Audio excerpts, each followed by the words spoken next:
Bonjour, je suis le docteur Fadel Saïbou et je vais vous parler de spermatocèle. Donc, c'est un kyste bénin rempli de liquide contenant souvent des spermatozoïdes.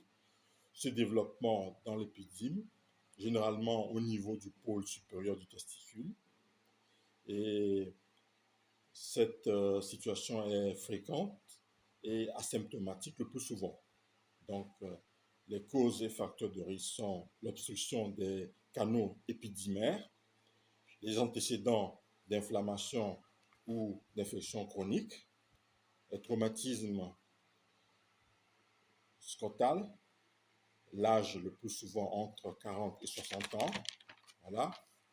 Et au niveau des manifestations cliniques, on a soit les formes asymptomatiques dans la majorité des cas, c'est-à-dire de découverte fortuite à la palpation ou à l'échographie, et les symptômes possibles comme une masse lisse, ronde, fluctuante et indolore au-dessus du testicule, une gêne ou pesanteur scrotale en cas de grande taille, une douleur légère en cas de surinfection ou croissance rapide, et pas de signes systémiques. Donc, il faut alors faire aussi un diagnostic différentiel avec érythrocèle, varicocèle, tumeur testiculaire, kyste de l'épidyme simple.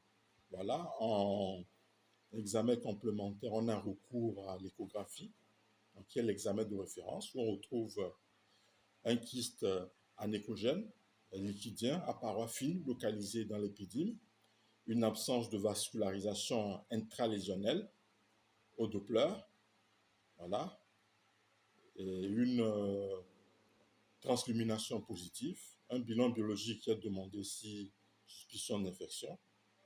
Voilà. Au niveau de la prise en charge, donc on a recours à la surveillance en cas asymptomatique. Voilà. Donc, soit par abstention thérapeutique, si petite taille et absence de gène, et surveillance clinique et échographique annuelle en cas de doute diagnostique. Voilà. Donc, pour le traitement médical, on a recours aux antalgiques, c'est douleur, aux antibiotiques uniquement en cas de surinfection. Voilà. Donc, le traitement chirurgical est nécessaire en cas de kyste volumineux de plus de 2 ou 3 cm, causant une gêne fonctionnelle ou esthétique, de douleurs persistantes malgré le traitement médical.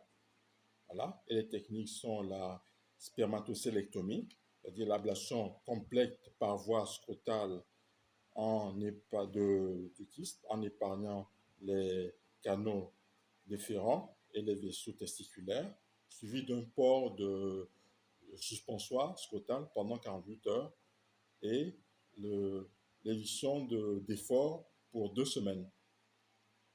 Donc, il y a également la ponction aspiration, moins recommandée, avec un risque de récidive autour de 50%, réservé aux contre-indications chirurgicales, et des méthodes alternatives comme la sclérothérapie, qui consiste à une injection de substances sclérosantes après aspiration, donc d'efficacité variable avec un risque de fibrose. Donc, les complications post-opératoires sont l'hématome scrotal, l'infection récidivante, bien que rare, si exérèse complète, une rupture traumatique exceptionnelle. Voilà. Donc, le pronostic est excellent après exérèse chirurgicale et pas de risque de malignité. Donc, les conseils qu'on peut donner aux patients, c'est l'autopalpation testiculaire régulière pour surveillance, et puis une consultation si augmentation de taille, douleur ou apparition de rougeur. Je vous remercie.